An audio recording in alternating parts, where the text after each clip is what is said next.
comunicar tu palabra preciosa y recibirla en una forma donde va siendo almacenado en nuestros corazones.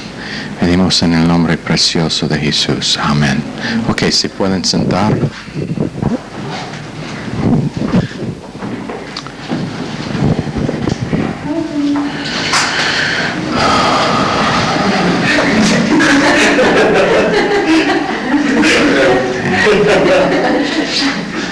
¿Qué pasó a Martín? ¿No vino? Ok. Estamos en 1 Timoteo.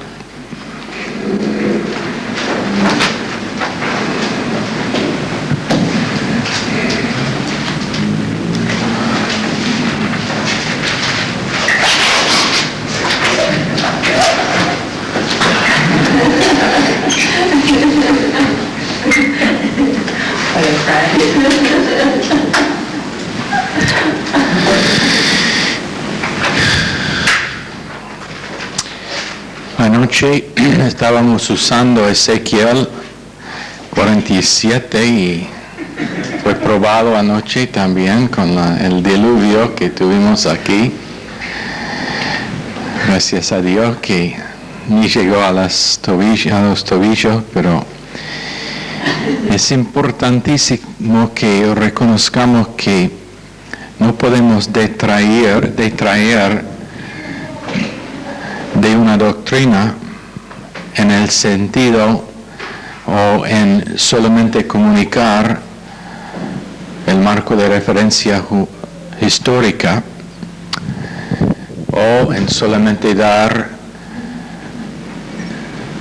hechos y comunicar doctrina. No podemos detraer del significado espiritual y el hecho de que la Biblia es un libro espiritual. Por eso dice en 1 Corintios 2, 14 a 16 que solamente una persona espiritual la puede discernir, la palabra de Dios, y que a la mente natural no tiene capacidad para entender ni poner en práctica lo que dice la palabra. Entonces siempre tenemos que dar cuenta al hecho de que estamos tratando con algo que es espiritual y tenemos que comunicar la palabra de Dios, comparando espiritual con espiritual y usando términos espirituales y dejando que el Espíritu Santo dentro de nosotros participa en la enseñanza y en la comunicación de lo que estamos recibiendo. En el momento que nosotros caemos en el pensar que podemos recibir algo sin que el Espíritu Santo está involucrado en la comunicación de lo que es la enseñanza, estamos solamente recibiendo información que nunca tendrá impacto en la vida de nosotros, tampoco en las vidas de cualquier otro a quien tenemos oportunidad de comunicar. Pero hablando de las riquezas inescrutables de Cristo, si nosotros reducimos el sentido de eso a tiempo, podríamos medir las riquezas de Dios, de Cristo. Pero cuando dice inmedibles o la palabra inescrutables en Romanos capítulo 9, está hablando de algo que nunca se puede medir. Y tenemos, en Efesios 3:7. En Efesios 3,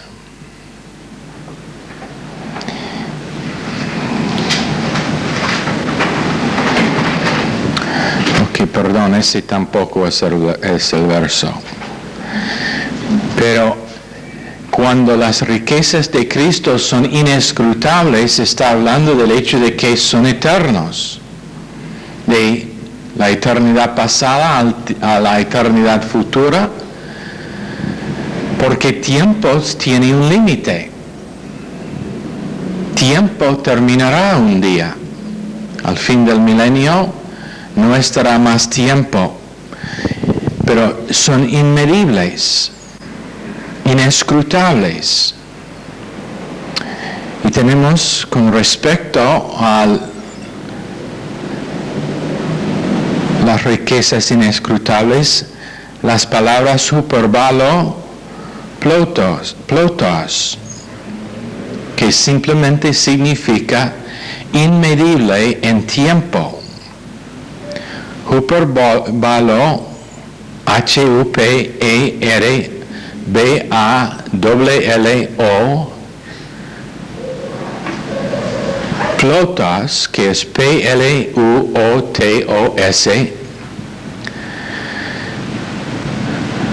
y significa no se puede medir en tiempo. Solamente la eternidad va a empezar revelando a nosotros las riquezas de Cristo.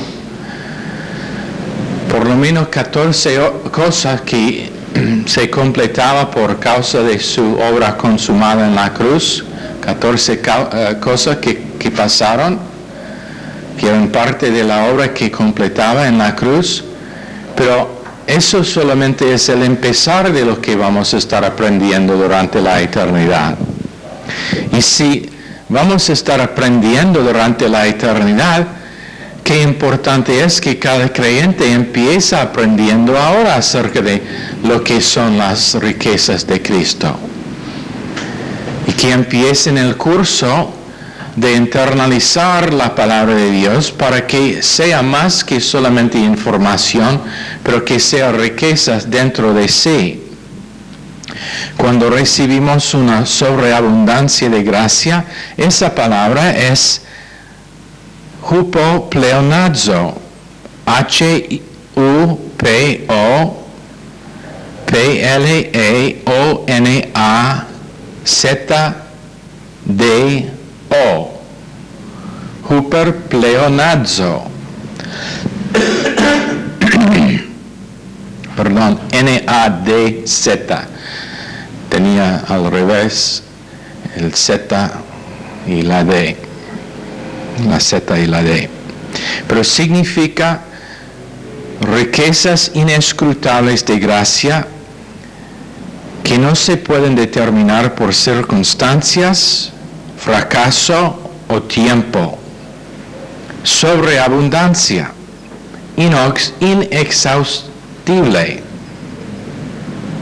¿Es esa una palabra? Inexhaustible. Y tenemos la responsabilidad, como en 1 Pedro 4:10, de ser como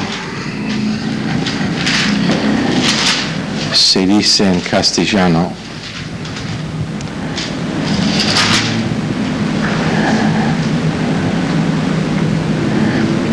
en 4:10 de 1 Pedro, cada uno según el don que ha recibido, ministrelo a los otros como buenos administradores de la multiforme gracia de Dios, poikilos, gracia en todo lado.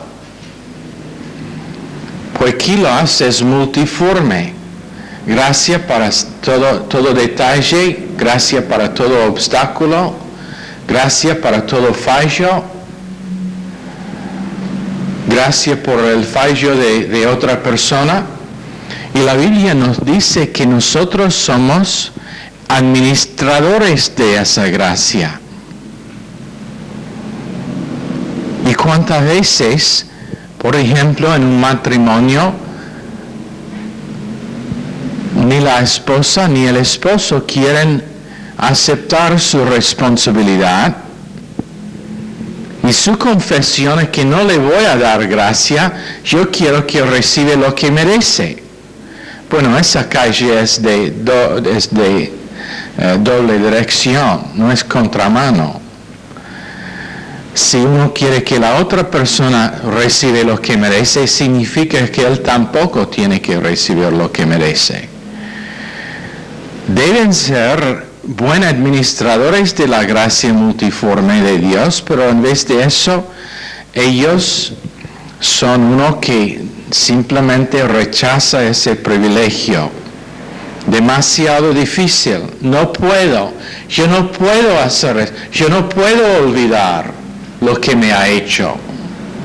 Por supuesto que no puede, porque todavía está viviendo, intentando a cumplir lo que la Biblia dice, necesita una fuerza espiritual, pero intentando a cumplirla con la fuerza natural que tenga uno. Entonces, por supuesto que no puede. Eso es el porqué es un libro espiritual. Se requiere una fuerza espiritual para cumplir lo que son sus demandas. Y son demandas.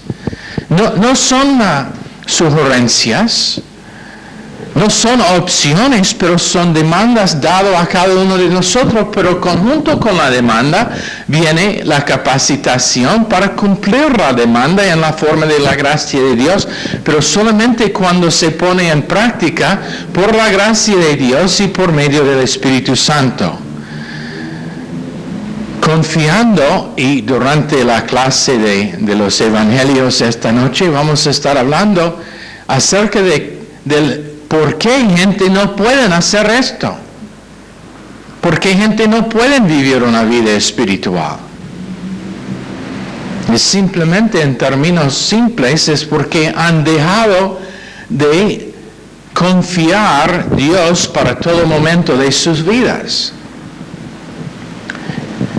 Y entonces una iglesia cristiana llena de gente que dicen, bueno, sí, yo amo al Señor, pero rechaza lo que dice su palabra porque dicen, es imposible vivir lo que dice la palabra.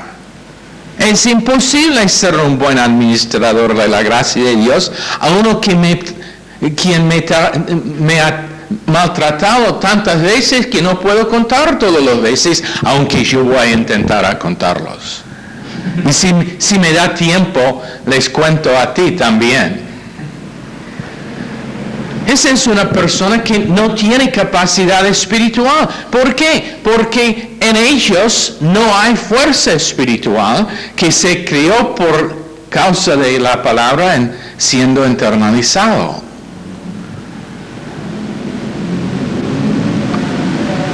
Es un libro espiritual. Se requiere el Espíritu para poner en práctica, se requiere el Espíritu para estudiar lo que dice.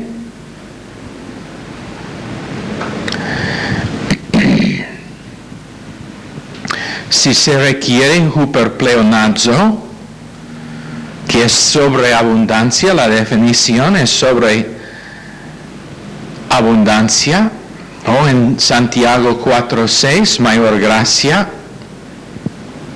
Eso no es para mí.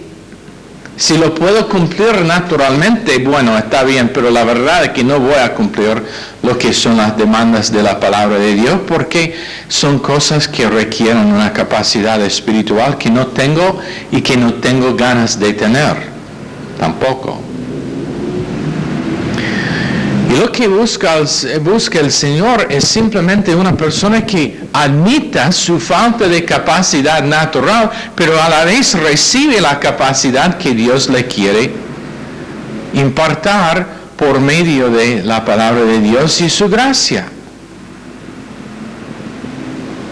Está bien admitir al Señor que no puedo, pero conjunto con el no puedo admitido al Señor, dice el Señor, pero si yo puedo en ti, si me permitas.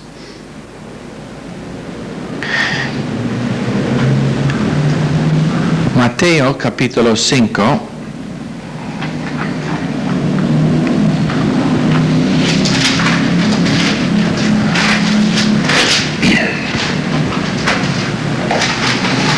Oíste que en verso 38, oíste que fue dicho ojo por ojo y diente por diente. No sé qué haría la persona que no tiene dientes, pero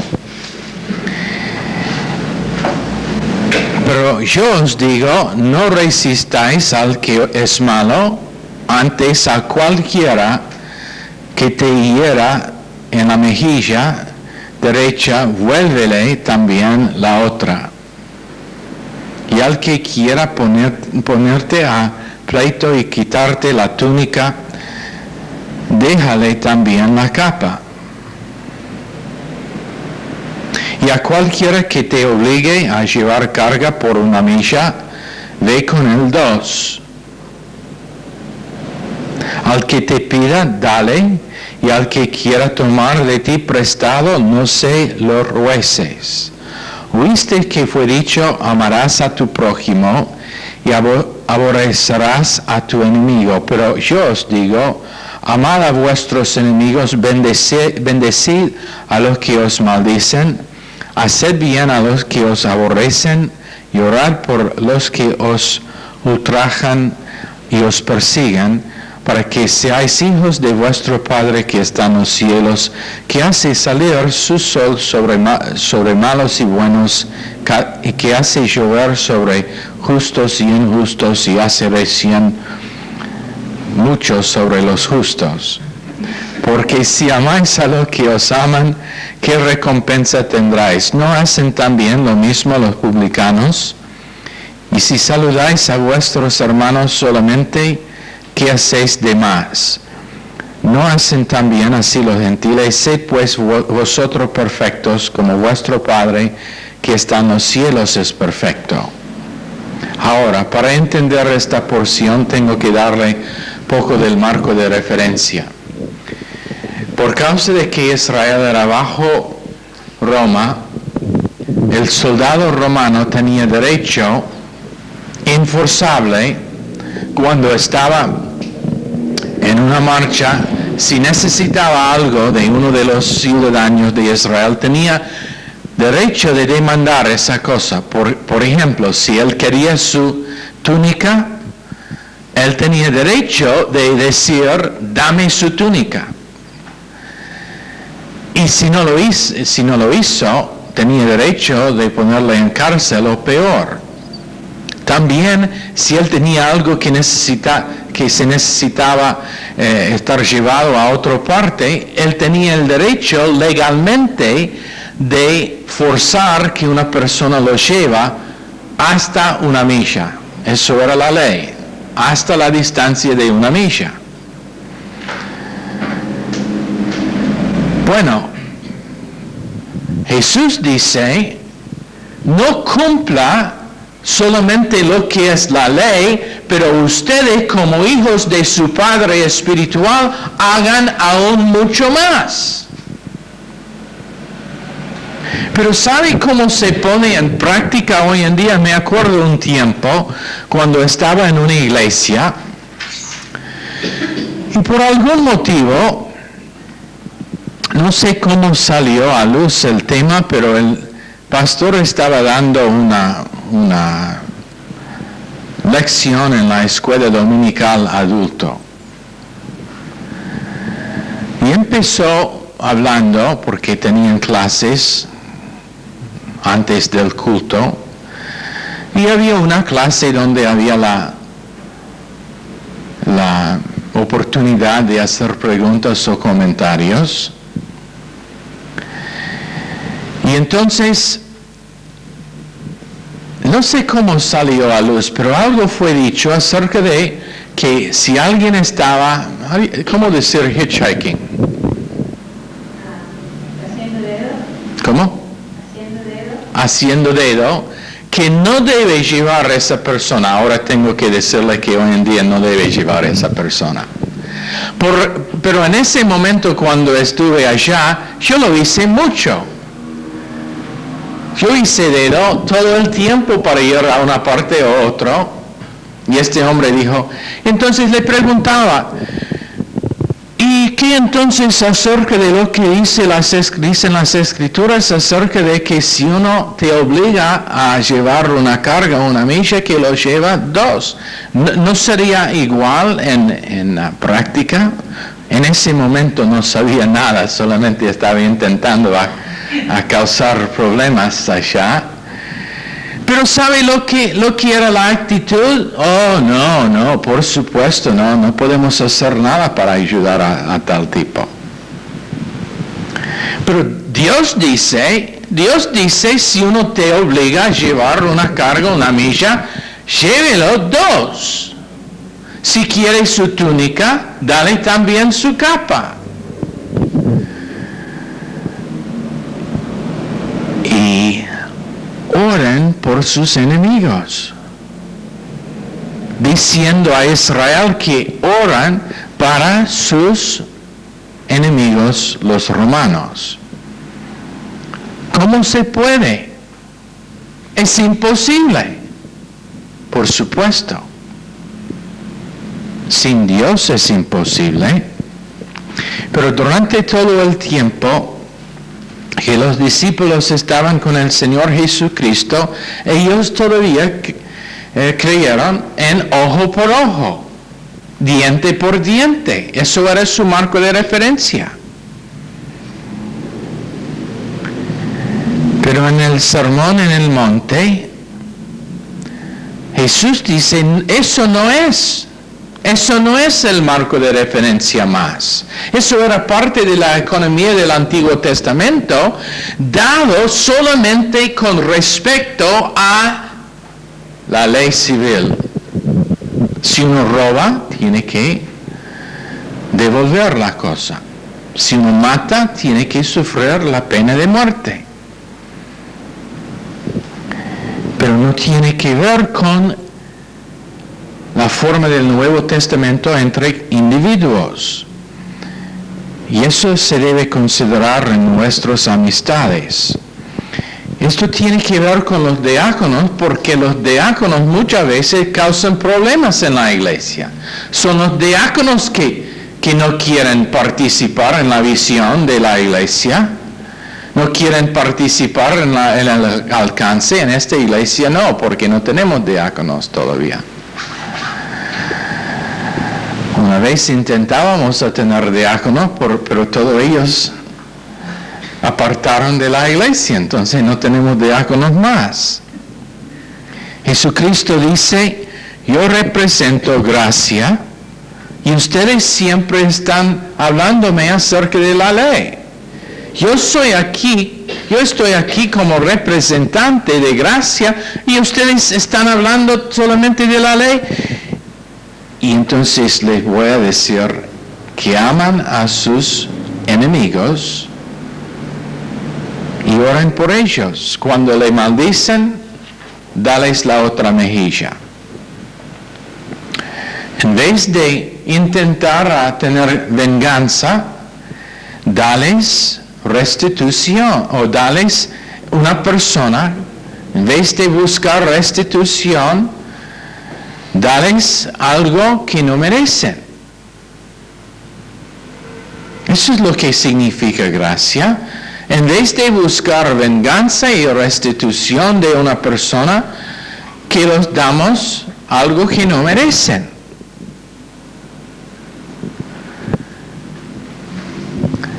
Primero Pedro 4:10.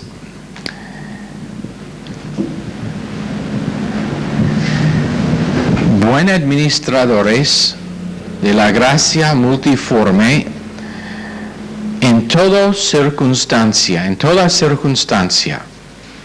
Por ese motivo, tenemos un absoluto que está involucrado en esta operación espiritual, y es la llenura absoluta del Espíritu Santo. ¿Cómo cumplir lo que dice la palabra de Dios? Estar lleno del Espíritu Santo. Porque Él no tiene problemas en obedecer lo que dice la palabra de Dios.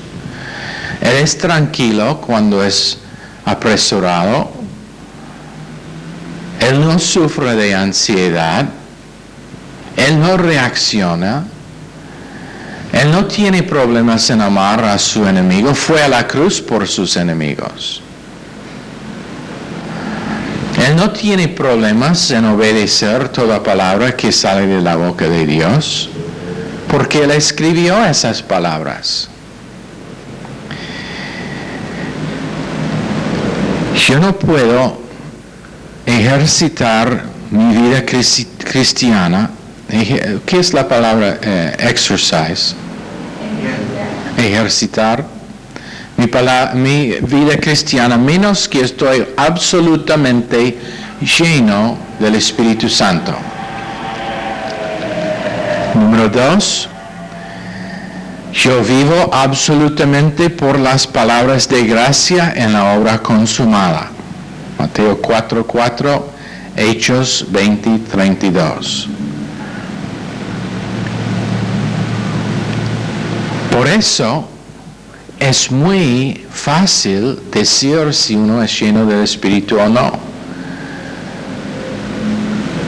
Si ellos viven o confiesan o responden en contra de lo que dice la palabra de Dios, y estoy hablando de evaluar a sí mismos, a nosotros mismos, no a otras personas, es para mi propósito o para mi beneficio. Yo necesito evaluar a mi vida si yo soy lleno del Espíritu Santo. Este es un absoluto. Finalmente un creyente entra en espiritualidad absoluta. Da gracia absoluta. Da perdón absoluto. Cada palabra de Dios es pura en Proverbios 35 y estamos enseñados a vivir por cada palabra y estar santificado por cada palabra en Juan 17:17.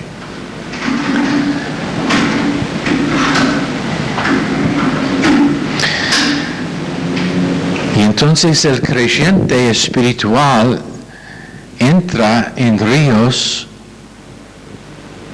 sobre que no puede pasar, pero donde el Espíritu le lleva. Es el Espíritu en la persona que le lleva. Si uno es lleno del Espíritu Santo, él simplemente responde a lo que es que el Espíritu está iniciando en su corazón y así vive espiritualmente.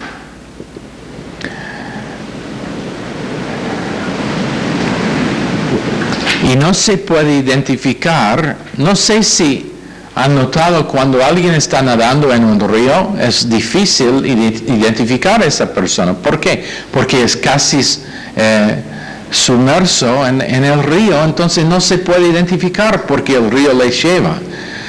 Eso es Gálatas 2:20, que no soy yo, pero Cristo en mí. En 1 Samuel 17:47, de Jehová es la guerra, y Él os entregará en nuestras manos. De Jehová es la guerra. Creyentes hablan de estar involucrados en una guerra, pero la guerra es no como la mayoría piensan con el diablo, la guerra es con el Espíritu Santo. La guerra es dejar que el Espíritu Santo nos domina. La guerra es la carne contra el Espíritu, no contra el diablo. El diablo está vencido por el Espíritu.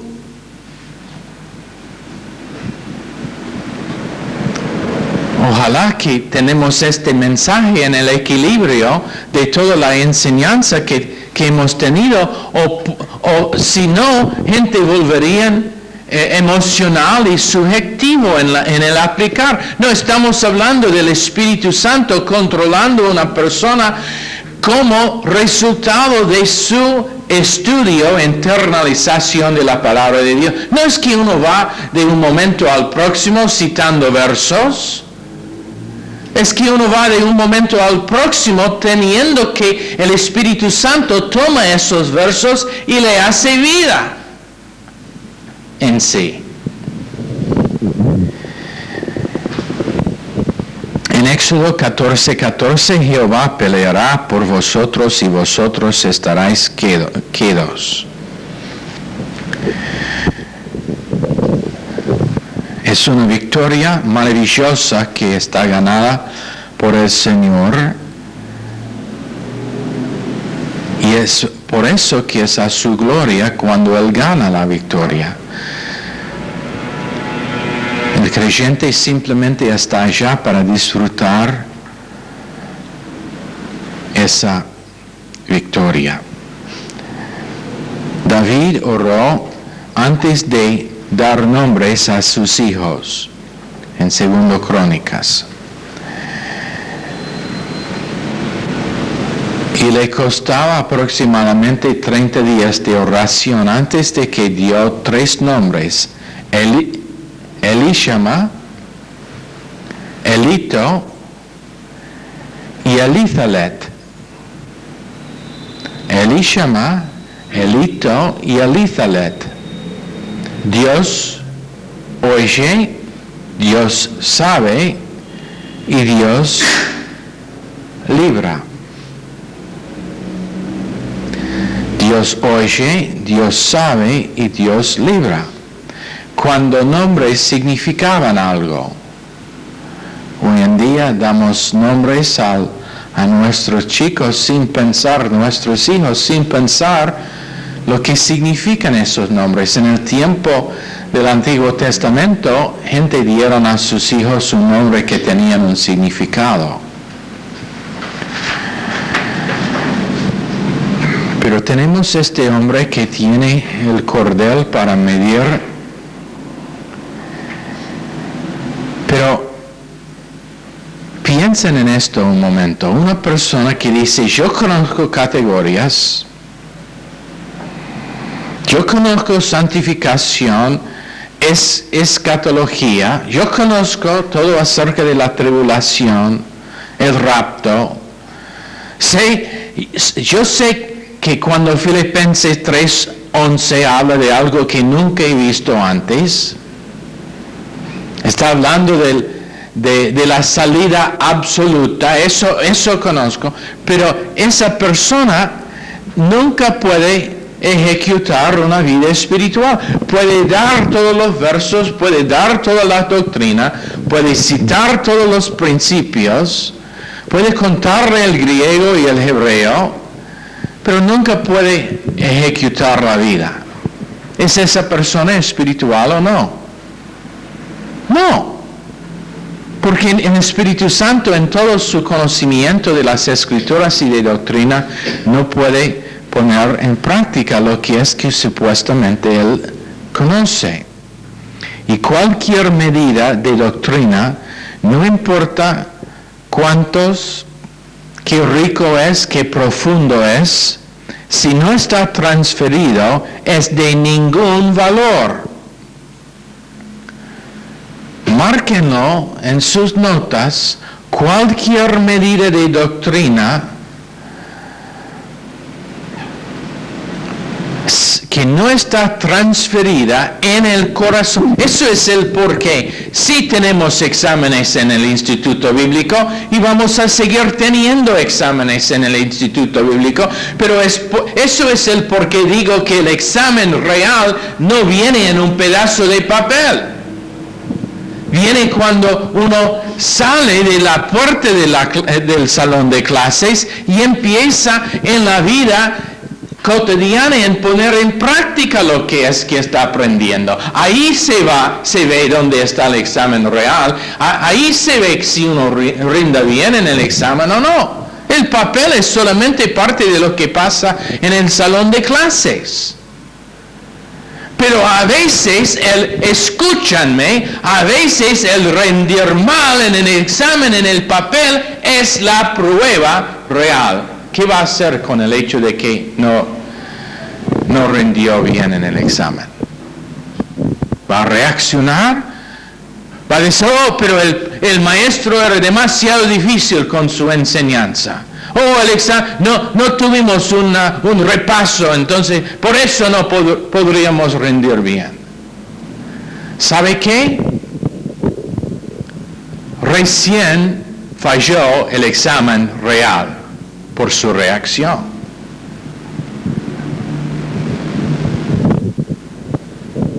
La persona espiritual diría, bueno, gracias a Dios que tengo la oportunidad de repetir esta clase para que la próxima vez yo tenga más en mi alma.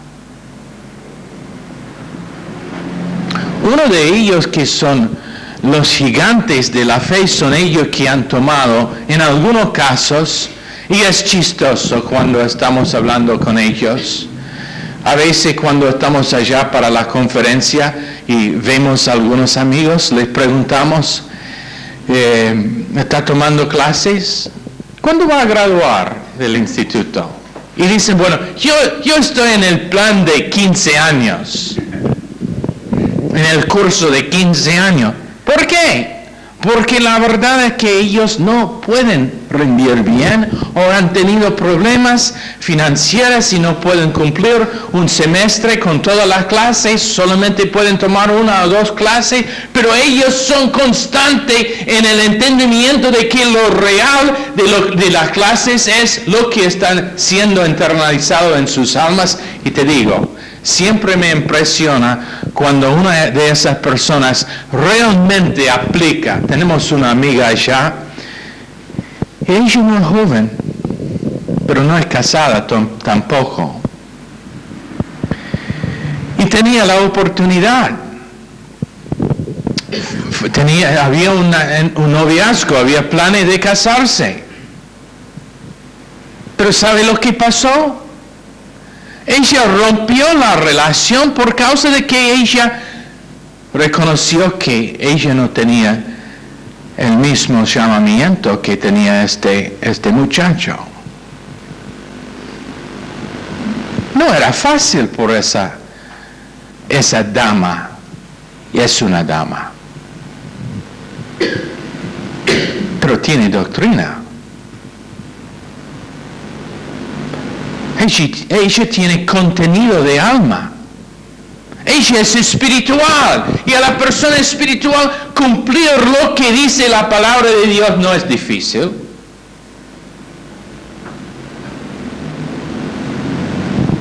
Causa el quebrantamiento del vaso a veces, pero eso realmente es lo que significa ser espiritual, siendo quebrantado para que el tesoro pueda salir.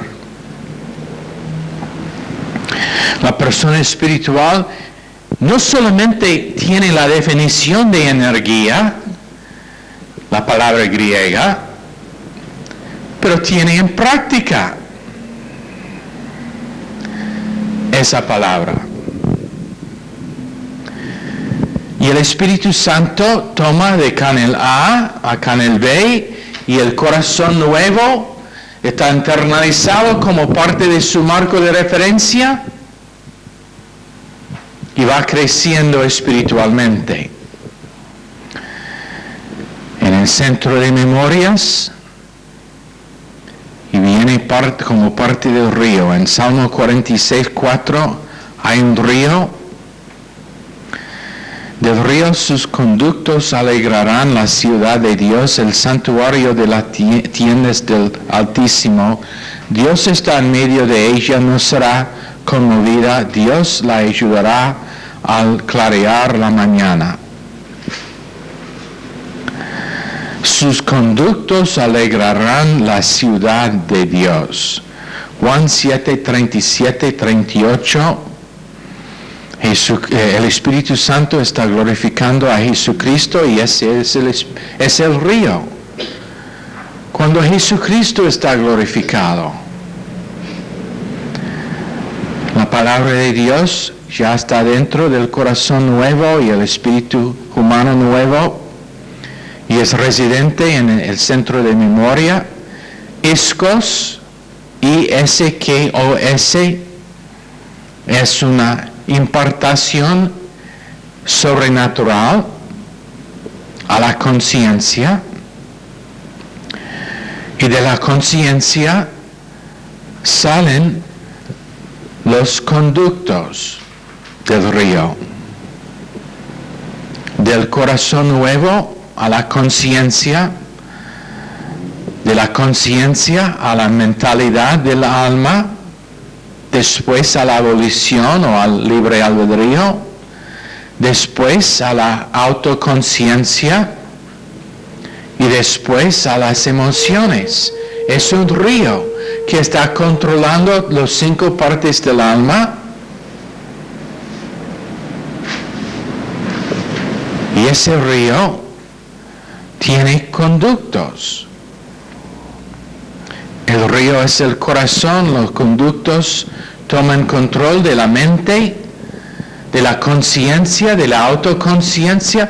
En vez de tener una autoevaluación basada en mi experiencia, basado en mis raíces familiares o basado en mis genes, mi autoconciencia está basada en la palabra de Dios y lo que refleja a mi mente consciente, el Espíritu Santo, es mi autoevaluación basada en la palabra de Dios, que soy un hijo de Dios, que soy elegido por un propósito especial, que estoy sentado en los cielos, que soy un administrador de gracia, que soy un embajador, que soy destinado a ser un rey en la tierra, Apocalipsis 1:6, y un sacerdote.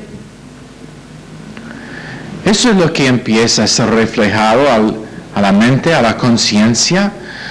Y eso tiene, ese río, ese conducto va a la volición o libre albedrío, para que las decisiones mías están basadas no en mi deseo, no en lo natural. Mi decisión no está sacado de lo que es lo natural, la mente natural, siempre decidiendo conforme a como siempre he decidido, pero basado en el hecho de que Dios, por medio de su Espíritu Santo, puede dar a mí una decisión que es una decisión sobrenatural, y a veces esa decisión no hace sentido a la mente natural.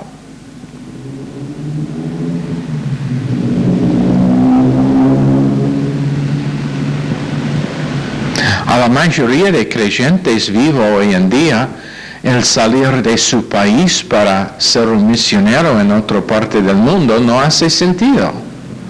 Especialmente cuando uno tiene carrera, casa, buen estilo de vida, no hace sentido. Pero la decisión, el proceso de decidir no está basado en lo natural, está basado en algo que solamente el Espíritu Santo puede dar. Entonces es una decisión espiritual. Conciencia, autoconciencia, libre albedrío, mente. Mi mente está gobernado, mis pensamientos están gobernados.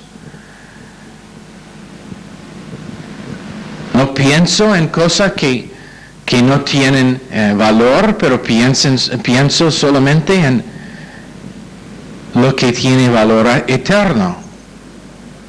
Y finalmente, a las emociones. 5 partes del alma que están gobernadas por el Espíritu Santo, porque el Espíritu Santo tiene almacenado en el corazón del individuo la palabra de Dios, que empieza a ser como un río corriendo en todas partes de su ser, y después rebote de adentro de sí, o que es la palabra para spring up. No, brota de su ser. Y ese río es lo que está midiendo el hombre con el cordel.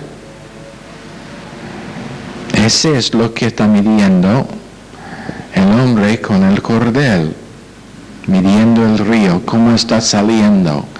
Estamos solamente a los tobillos o a las rodillas, posiblemente a los lomos, o finalmente en el proceso llevado. Y anótense, a veces gente se condenan o condenan a sí mismo por causa de que están solamente a las rodillas, cuando es el proceso de Dios en su crecimiento, pero siempre yendo hacia lo más profundo.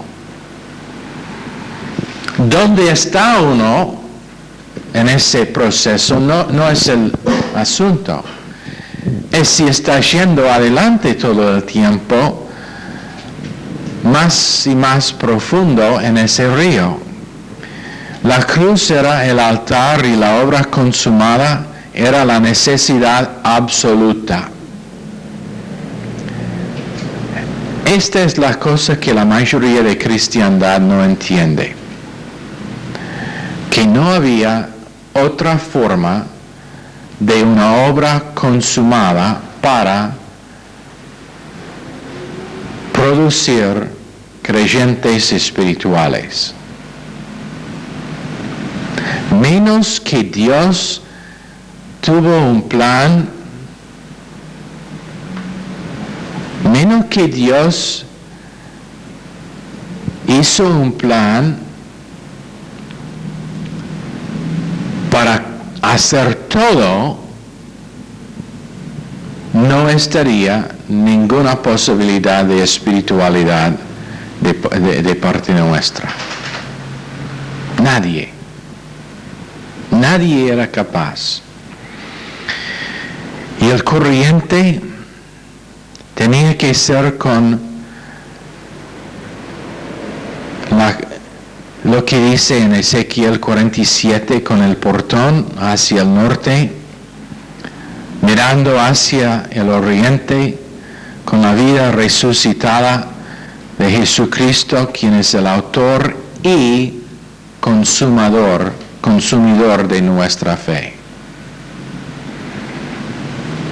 Dio el plan de redención y cumplió todos sus requisitos.